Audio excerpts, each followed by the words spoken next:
অযোধ্যায় রাম মন্দির উদ্বোধনে উচ্ছ্বসিত সংখ্যালঘু মহল। মসজিদ গির্জায় জ্বলবে আলো, হবে বিশেষ প্রার্থনা। এবার রাম মন্দির উদ্বোধন উপলক্ষে মসজিদ এবং গির্জায় জ্বলবে মোমবাতি এবং প্রদীপ, এমনটাই জানালেন নদিয়ার শান্তিপুর ব্লকের আরবান্দি ২ নম্বর পঞ্চায়েতের পাটপোতা পূর্বপাড়া জামে মসজিদের সংখ্যালঘু মোর্চার মণ্ডল সভাপতি আশরাফ শেখ এবং শান্তিপুর ব্লকে আহ্বান দিয়ে ১ নম্বর পঞ্চায়েত চাদরা ক্যাথলিক চার্চের ভারতীয় জনতা পার্টির সংখ্যালঘু মোর্চার জেলা সভাপতি জোসেফ মণ্ডল।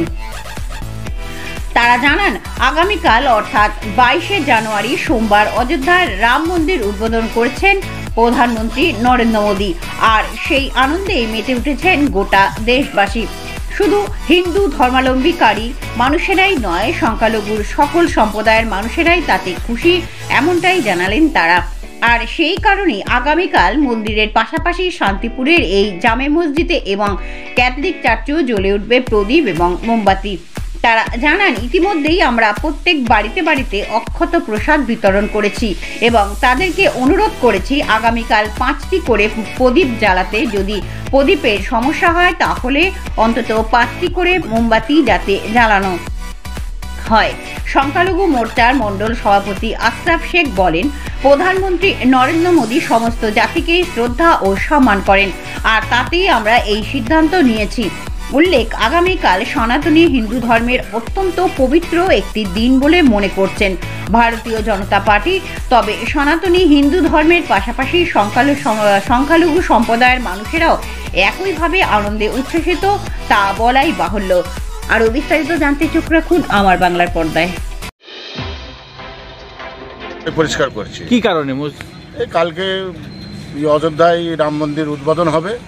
হ্যাঁ, সেই পরিপ্রেক্ষিতে আমাদের প্রধানমন্ত্রী শ্রী নরেন্দ্র মোদী নরেন্দ্র মোদী উনি সব জাতিকে সম্মান করে এবং মান্যতা দিয়েছে। তাই আমার নাম আশরাফ শেখ, আমি সংখ্যালঘু সেলের মণ্ডল সভাপতি।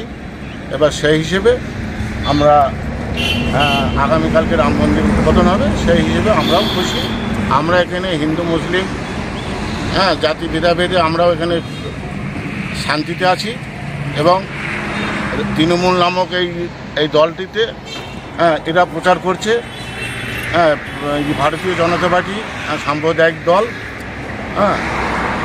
সেই হিসেবে একটা আতঙ্ক মুসলিমদের মধ্যে ছড়িয়ে দিয়েছে। না হলে আমরা ভালোই আছি। আপনাদের এখানে সংখ্যালঘুরা কি বিজেপিতে করছে এরকম মানুষের সংখ্যা আছে? কত সংখ্যা?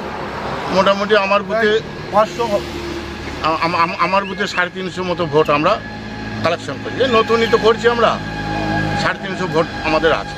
তা এই যে রাম মন্দির উদ্বোধন হবে, সে জায়গায় আপনারা আর কি করেছেন? যে কাজগুলো হচ্ছে, বাড়ি বাড়ি অক্ষত চাল পৌঁছানো, এই সব করেছেন? হ্যাঁ, সব করেছি। তো আগামীকালকে কি হবে এখানে? আগামীকালে প্রদীপ জ্বলবে, প্রদীপ জ্বালানো হবে। সেক্ষেত্রে ধরুন আপনাদের যারা ধর্মাবলম্বী আছে তারা অন্যভাবে বিষয়টাকে নিচ্ছে না? না। কি বলছে তারা?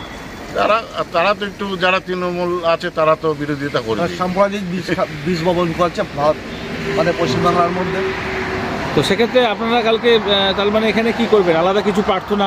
হ্যাঁ, আলাদা একটা প্রার্থনা আমাদের পাশের বুথে হচ্ছে, বড় অনুষ্ঠান হচ্ছে। আচ্ছা, বড় অনুষ্ঠান হচ্ছে। আমার বুথটা 11, ওই বুথটা 12। হ্যাঁ, বড় একটা অনুষ্ঠান হচ্ছে। আর এখানে প্রদীপ জ্বালানো বা কিছু এরকম? হ্যাঁ, হবে। কি নাম আপনার? আশরাফ শেখ। কি দায়িত্বে আছেন? আমি মণ্ডল সভাপতি, সংখ্যালঘু ছেলে।